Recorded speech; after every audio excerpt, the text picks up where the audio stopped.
Hello, everyone. Good morning, good afternoon, wherever you are. Thank you for joining us for our next webinar. We are talking about the email rebuild process and how the rebuild is now dead and the sync is how we're going to do it. And we're going to show you how we can do it with the Figma plugin and our new product Composer. I'm joined by my co-founder, Matt Hayes, who is based in London. I'm in San Francisco, and Matt is going to walk us through a few slides, and then we are going to do a live demo. Hello, everybody. Do you want to jump into the intro slide or the? Yep. Hi, everybody. Matt here. Thank you for joining, as Andy said. So, just a quick background on us. We have been building email products for a long time, but we currently have two that we're working on, and we're actually going to show them both today. And that is our Figma plugin that turns Figma designs into HTML with one click, or syncs it to Composer with one click. We're going to talk about our newest product, which is Composer, which is an enterprise template builder. And I'm going to show that a little bit today as well. And then just as a reminder, we also are the brains, especially Andy, behind emaillove.com, which is a place you can get email inspiration, design ideas, trends, etc. So that's a bit of background on us.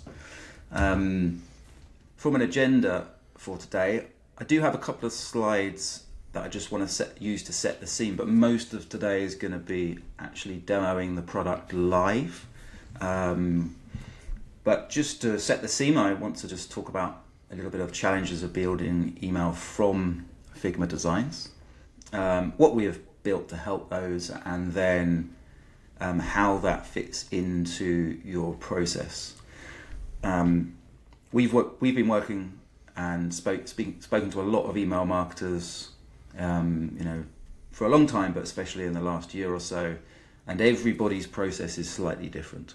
So when I do talk about the process and how it fits in, we're very aware that everyone has a slightly different process, and I hope that we can get across how we can help with that process with our products and our demo, and why we're solving these problems. So let's talk about that. So first assumption I'm going to have here is that you have a beautifully designed email in Figma. If you're not using Figma, but you are on the call and you're thinking about using Figma, we thoroughly recommend using Figma. We think it's the best way to design email today. So you have a beautifully designed Figma email. What do you do next? And there's two things that happen, and two problems that happen that you can do next. The first one is you send it to a developer to code the email. So that means you're waiting. So it means as a marketing person, you're sitting there waiting for it to be coded. It takes time, which equals money, and you feel like you're losing some momentum. So the concept of taking a designed email in Figma and having to send that to be coded from scratch, we believe that is not required anymore. There may be one or two cases where you're doing something really complicated in your email which requires real deep coding, but you're talking about maybe once a year, twice a year in your campaigns. Mm-hmm. If you're doing an interactive email or something like this, you can for Exactly. sure go to a specialist coder who knows what they're doing. Exactly right. You might be doing, and that tends to happen once a year, maybe for kind of a wrapped type situation or something special that's happening depending on your sector. But the rest of the time, you do not need a developer to code an email. So that's one thing that happens, and something that we have products to solve for it. And then the other is that you attempt to build the email in your ESP template builder. So what you're doing is you're taking that design and looking at it and going, excuse me, how can I, perfect timing. Phone's muted, please. Sorry. That would teach me to have my phone connected to my computer. So the other thing that you do once you've got that Figma design is you you try and rebuild it in the ESP template builder. So you're kind of matching it. You're trying to match it, and you're never going to get it right. So you're trying to create something in a template builder and drag and drop that's in Figma. You get inconsistencies, and then when you're sending tests out to your to your approval process, to your boss, they're not going to realize that you've rebuilt it, so they're going to see some differences. And then a lot of the time as well, it's too hard, so you get to the stage where actually what you're doing is just chopping it up into image slices and then putting it into your ESP that way. So you're not really following best practices, and you've got a bad HTML to image ratio. Generally not the best approach to do. Lacking accessibility, it's not responsive. Exactly. So they're the two things that happen once you've got that beautifully designed email in Figma. And we have built two products to remove those two problems completely from your process. So we have a plugin that is obviously specifically designed for Figma that you use there. And we have our newest product, which is a enterprise template builder. And we have connected the two together so they are synced up and connected. So when you update something in the plugin, it updates in Composer. And as I said, we're going to demo that and show you how that works. But just a quick thought on the process, and I wanted to talk and add this in and talk about it, and I mentioned it at the beginning as well, is that everybody's process seems to be slightly different, and it will depend on your brand, it will depend on your sector, it will depend on the history of how you've traditionally built email, it will depend on the tools that you have. But we're going to show it from the point of view of, here's a design system in Figma, and here's how you build an email from that design system. Here's how you edit that email, and then here's how you can send a test and approve it. And here's how you then keep it updated, so you're not rebuilding and you're not using an HTML developer. Okay, that's enough talking, and not enough talking. That's enough slides. So let's bring up Figma here. Okay, can you see Figma?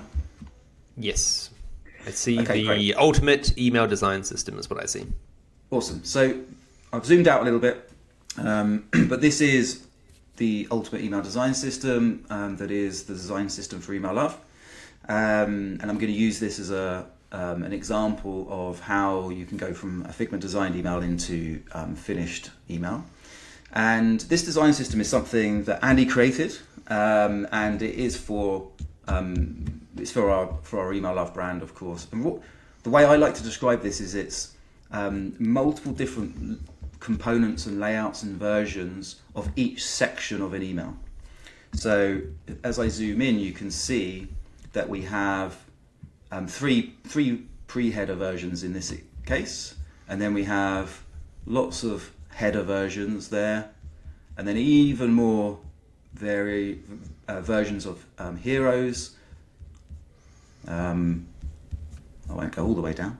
And then same for single columns, 2 columns, 3 columns, etc., all the way along to the footer. And the way that this works is it's a design system set up so you're able to have almost all components that you might need to build an email. And that's the way I like to look at it. And imagine this in your brand. So it's fully designed, matches your brand completely, and has all the layout that you would want when you're thinking about an email. Now we're using placeholder copies and images in there, but of course you could use your own images or just general placeholders. That depends on how you want to do it. But most of our customers, what they do is they create a version of this. It doesn't have to be this big. I think there's 80 components in here, maybe even more. It doesn't have to be that big, but you would create a version of this. Because what you can do from here, once you've created this, you can really quickly and easily design an email that's ready to turn into code or sync to Composer. And you do that by loading up the plugin, So as I mentioned, one of our products is the plugin. You download it into Figma, and from here you can create a template or you can create an email.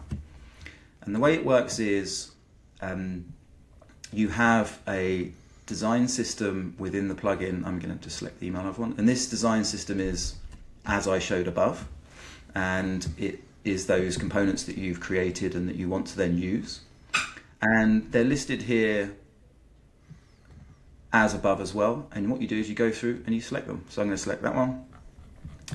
I'm going to select this one.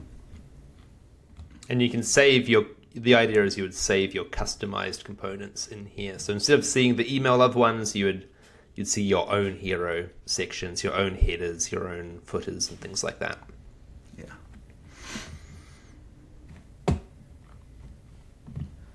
Let me just pick two more, just so you can see it. I'll pick and then I'll select the footer.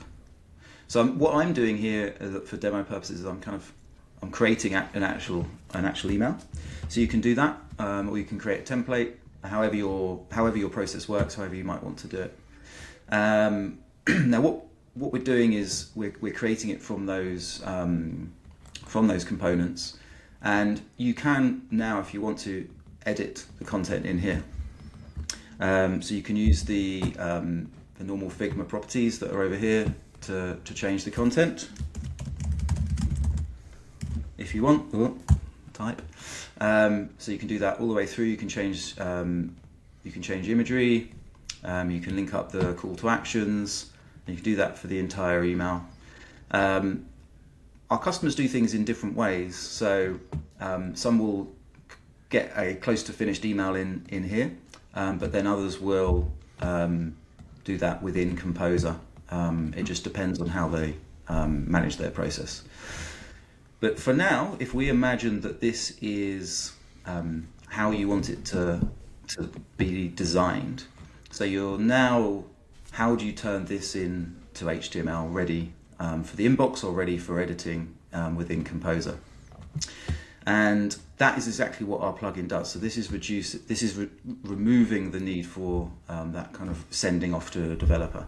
So the way it works is you hit export, and what you can actually do if you want to, you can export the HTML completely, and that will add it to your computer. And I'm just going to do that as an example here, because I think it's really important to know that what we're doing here in the plugin, and this is the power of the plugin, is we're taking this design and we're now turning it into inbox ready HTML. So it is ready to use. Okay, so it's just putting it on my computer. I'm just going to show you it because I want to. Does it as a zip file? Let me just yeah, you didn't host the images, so the images are locally in that folder. Yeah, I got them locally in this case, but I just wanted to show this part because it's really important to understand that we are now. This is inbox ready HTML, right? So we've removed that process of needing a developer for needing this to be turned into HTML. Like, you don't have to send this off. So that's exporting it as HTML code. But the other thing that you can do if you now want to, if you're a designer or if you're in charge of this part of Figma and you want to send it off to a email marketer to edit in a drag and drop, that's where Composer comes in. So what we can do from here is we can sync to Composer. So I'm going to do that now, show you how that works. I'm just going to select a workspace, which is really a brand, and then I'm going to create a new design system here. I'm going to call this webinar. Now this is syncing this design system into Composer. So let me show you how that looks. Okay, so I'm now in Composer. And you can see here, I'm in the design systems area within the interface, and you can see that Figma Figma email design system is now here, and it's synced over. And if you come into edit and have a look, you can see that it follows the same concept as in Figma with the components within different sections. It comes through with this funny name because that's how we've got it named in the plugin, but you can rename that here just to say. You can also rename it in Figma as well, so Yeah. you don't need to do it in here. Yeah, you can rename it in here as well. You can see it up here. So it's now, we've now got the design system in Figma synced up to the design system in Composer. And what you can do from that is then use a drag and drop editor to build up an email and edit it in a drag and drop interface. So if I just show you that here, so here's the design system, and then I come over here. Oh, sorry, wrong button. Let me do that again. Okay, so you can see here, it pre-loads the header, but then if you want to come in, you can now drag over those components, and then now they are fully editable in here.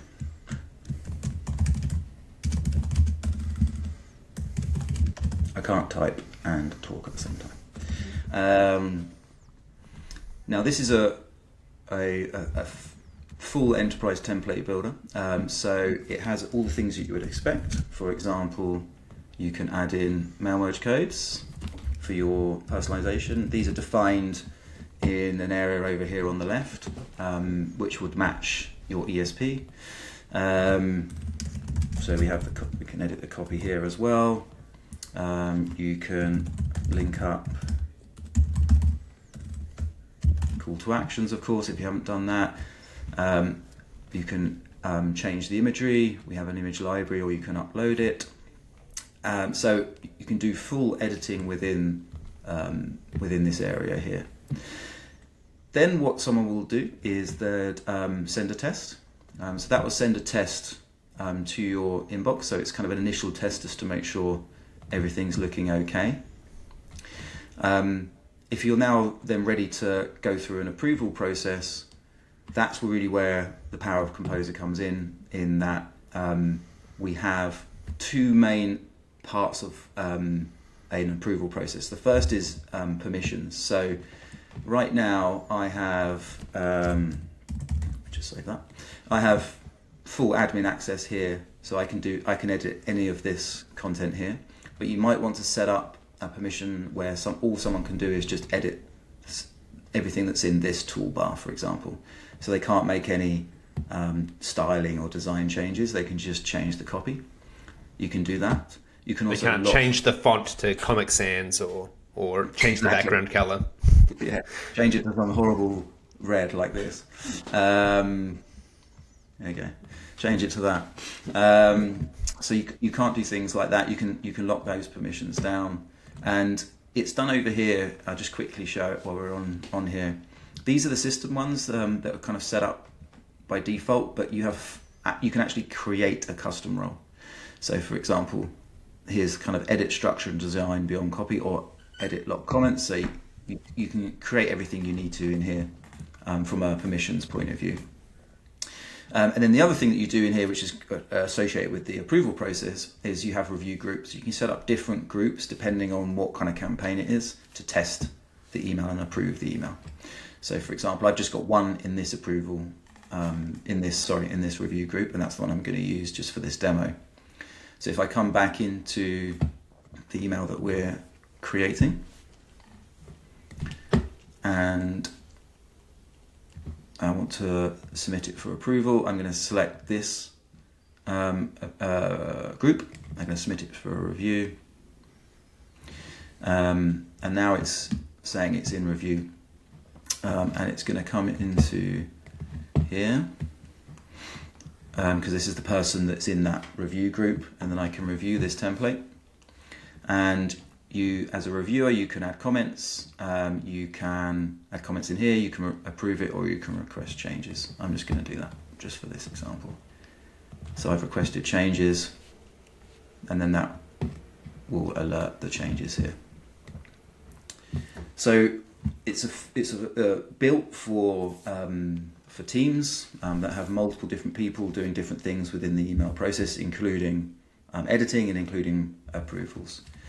Now, what's the really amazing about how we've set these products up is that it's synced together.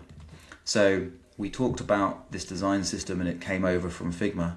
So if a change is needed and that change requires design changes, then what you do is you come back into the email that's being built in Figma. Let's say you wanted to add a new hero in, so you didn't want this hero here. You wanted to add a new hero in. I'll just make it this one. So I've now selected that. So that would be your custom component, and it's just added it at the bottom, but you can drag it up and put it in a different place. So I'm gonna leave this. I'm just gonna edit this copy and say this is the new hero. Then what you do is you sync that back over to Composer. So I'll just come back in here and then sync it again. So you don't need to rebuild it, you don't need to send it to a coder. It's automatically extracting it as inbox ready code, and then it's putting it into Composer to then use to create an email.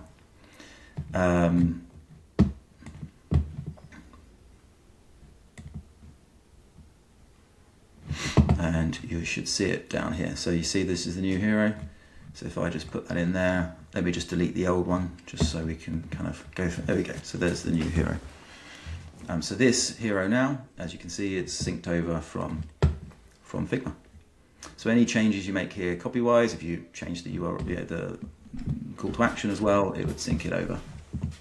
And then you can edit. Right. Now, let's say this is approved. And you're ready to go. What you do here is you then export it to, you can download the HTML or the MJML, or you can export it to your ESP. And we have every ESP that you would need, nearly, that you can export it, and it will send it and create that email within your ESP.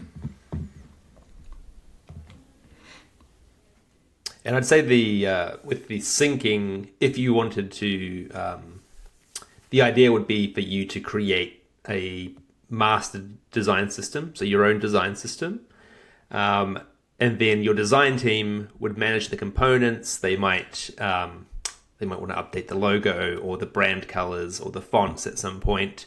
The design team would do all of that in Figma, and then they would sync it across to Composer, where the marketing team can then use the updated assets, or all of your existing templates in Composer could be updated in one go, rather than having to recreate all of your journeys, all of your welcome flows, all that stuff. So that's really where the power of the system comes into play.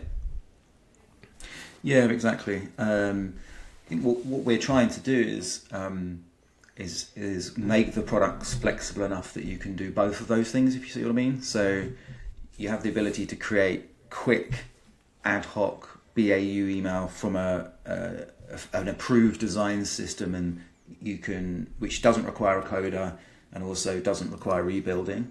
And then at the same time, because we're syncing that design system together, or a master design system with those components, it can update those triggered emails or those automated emails once they've been sent over to your ESP, of course.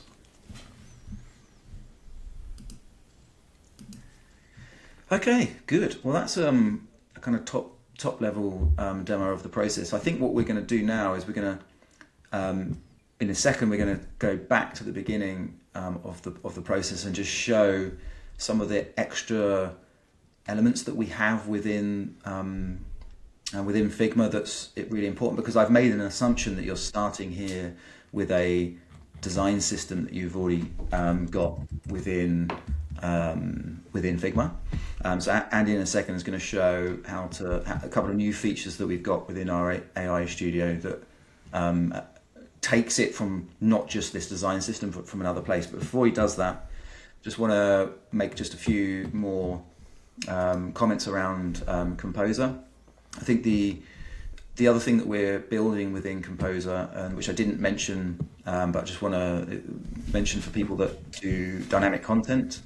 We do have a question about that, Matt. So Gina has asked, how does it work with liquid logic from Braze or handlebars from Iterable or any of those dynamic? I think you're going to cover it, but this question has come up in the chat. I was reading your mind without even seeing the chat.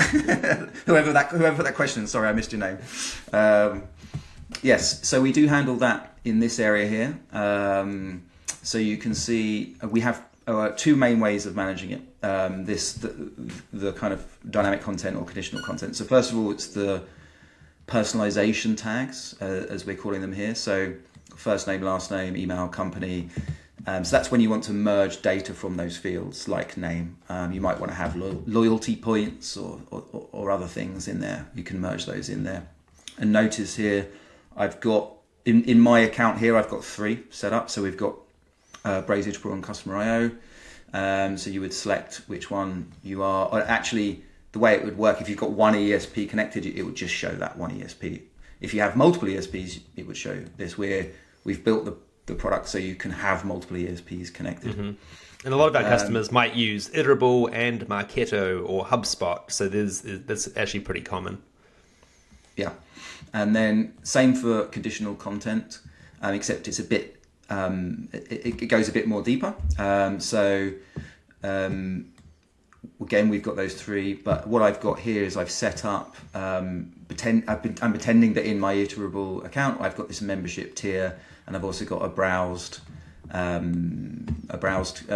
conditional content as well. So this is my membership tier. So if it's gold, silver, or bronze, then it's created those syntax that match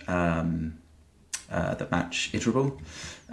So you'd set those up to start with, and we would help you with that. And then when you're building email,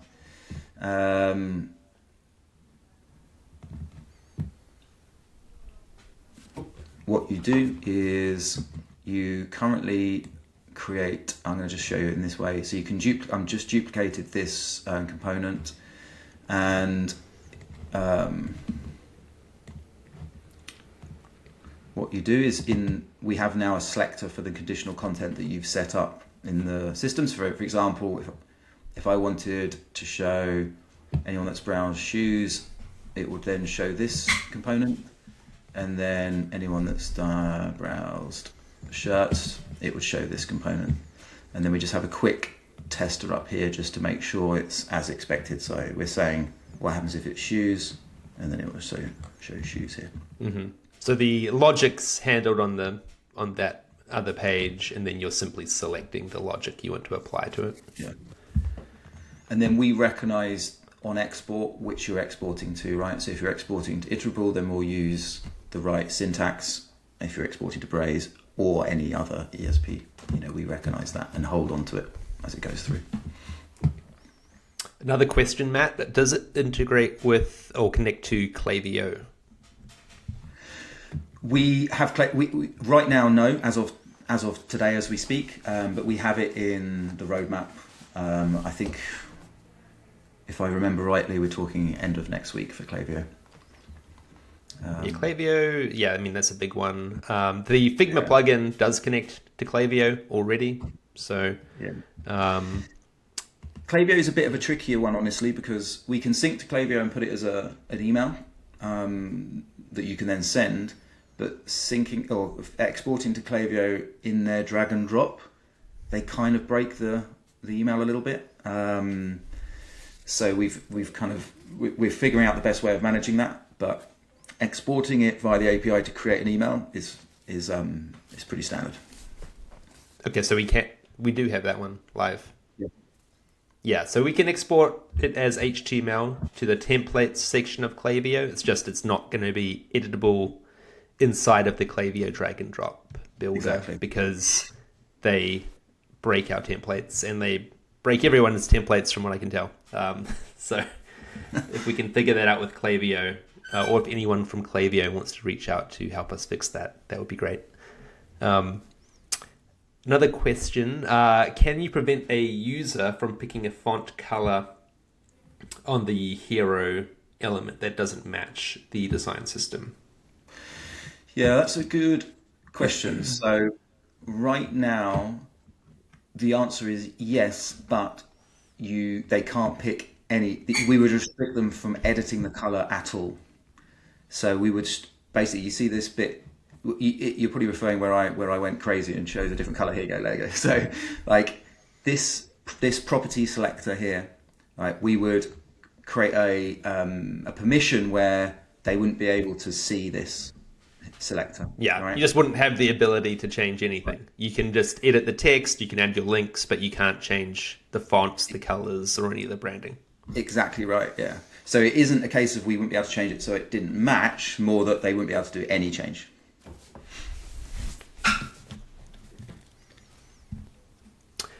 Okay, excellent. Another question: can you go direct from the plugin to HubSpot? You can. We definitely have a direct HubSpot integration from the if you go to show the plugin export page, you should see HubSpot in the list. We do have a set of footers that are specially made for HubSpot. So if you do want to use it, search for those in the Email Love Figma community page, or I can send them to you because HubSpot requires you to have all these merge tags in the bottom of your email. And so we have created a few example footers for you that have all of those merge tags on this page here that Matt is showing. There's hundreds of templates in here. You might have to search for it. It's also linked in the documentation. So in our help docs, if you find the HubSpot page, you should find where the footers are as well.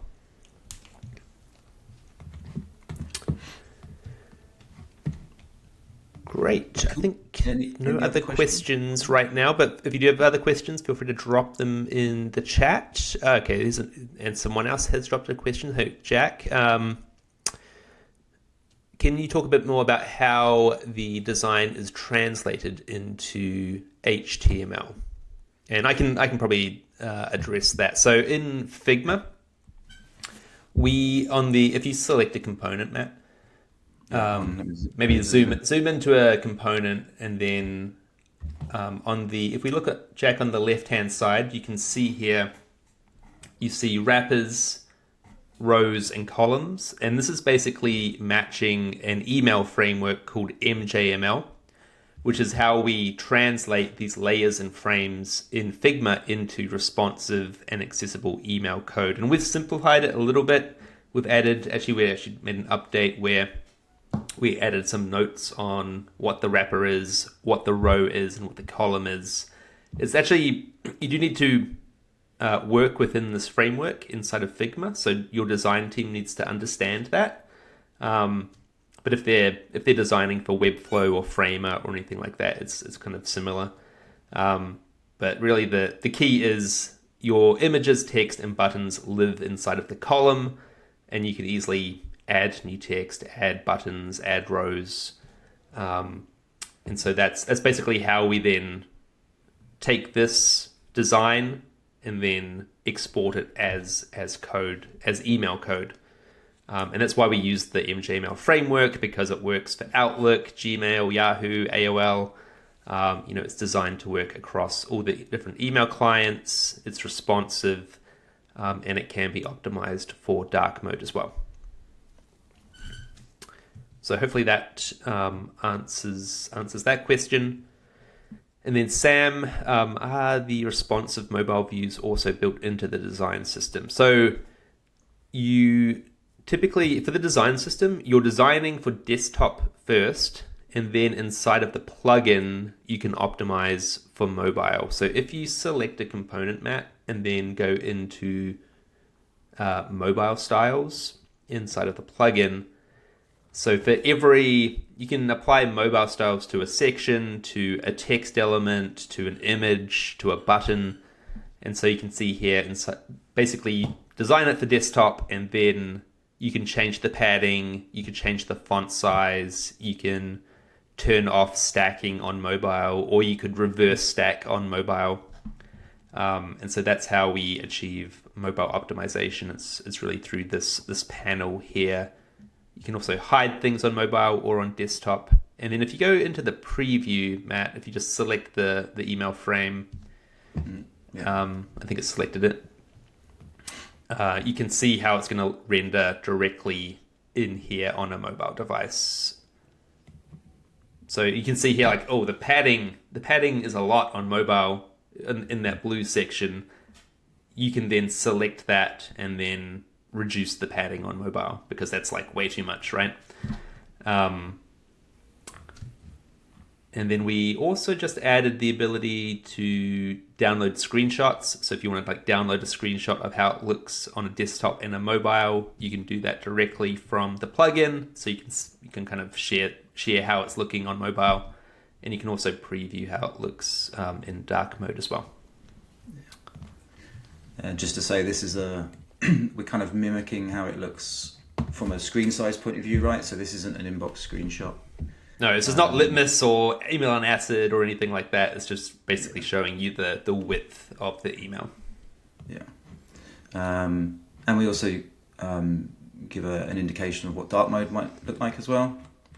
And actually, if you go to the little drop down, Matt, you can see we just added this. You can see dark mode on like Yahoo is going to show dark mode differently to Gmail, which is kind of cool. Yeah, I think Gmail tends to be the one that's a bit tricky. Gmail's tricky. You can see like, oh, that button text was turning gray. You might want to change the color of that, or there are settings in the appearance tab of the plugin where you can optimize things for dark mode. Okay, we get lots of questions here. This is great engagement. Thank you so much for the questions. Jason's asking, is it possible to do an image swap for mobile? I would do that by selecting a section, and then in mobile styles, you can hide.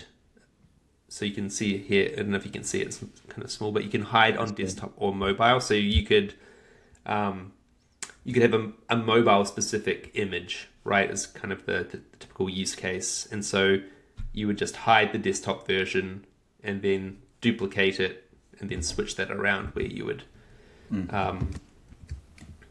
have your mobile version underneath it. So I duplicated the whole component rather than the image there, but I think you get the idea from what Andy's saying. Yeah, I mean, that image is nested inside of a larger component, so that's why that happened. Okay, we have another really cool feature that we just launched that I would love to show you if we have time. Okay, so is anything else, Matt, that we want to talk about for this? No, I think it'd be good to show that feature. Okay, sure. So stop sharing. There we are. Share screen. So I'm going to start off on emailhub.com, which hopefully all of you, if you're on this webinar, you're probably familiar with emailhub.com. We have hundreds of thousands of emails on here. And actually, if you go to the inspiration gallery, what I'm going to do is I'm going to find emails that have a good mixture of images to HTML text. So these are best practice email designs. And what I'm going to do is select one of these. I'm just going to do the care.com one. And I want to recreate this with the Figma plugin, but I don't want to spend time having to manually recreate it. And so what you can now do is you can actually download an image of any email image you can download. This is kind of hidden. I don't know if people know about this. You click on the little camera icon, and then it gives you a full-length PNG image of that email. And then what I'm going to do is I'm going to drag this into my Figma board, and then I'm going to open up our plugin. So I'm going to have to switch again, and I'm going to show Figma. And so let's see, what size is this image? This is 1,139 pixels. I'm going to make it 640 pixels, so it's the actual width that I want for the email. And we now have this new feature. It's called AI Studio. There's two parts to it. There's the generate an email from a campaign brief. I'm not going to show you that right now. But we have, to get you started, we have this import design with AI. And so what I can do is I can just select This is just an image of an email. I just select it, click on convert frame, and then that is going to upload the image to our AI.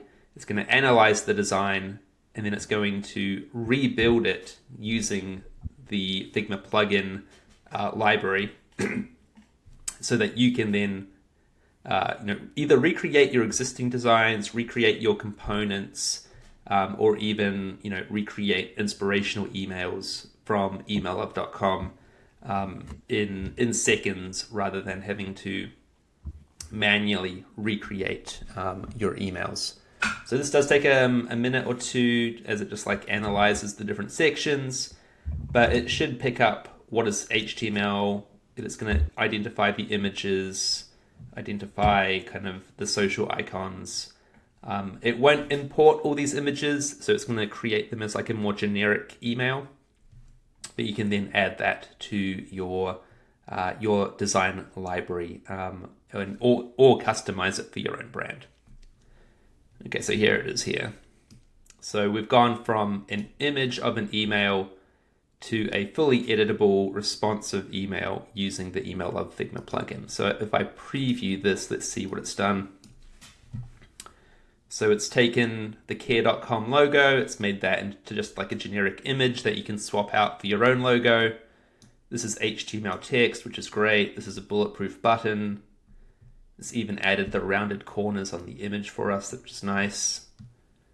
And it's recreated the footer. So you probably wouldn't want to recreate a care.com email unless you are care.com, but you probably have existing designs inside of Figma where you could instantly kind of recreate them with our plugin and then start editing them, seeing how responsive they are. You can see here it's natively going to be responsive. Doesn't get everything right, like this logo here looks a little bit weird. So it's not 100%, but it's going to get you 90% of the way there very quickly. So I would encourage you to test that out. It is currently available on our growth plan, so you do need to get a subscription to actually use this right now. We may make a couple of them available for free at some point soon. But yeah, just wanted to show that if you do want to get up and running really quickly, that is where I would start. It's the AI studio inside of MJML on our growth plan.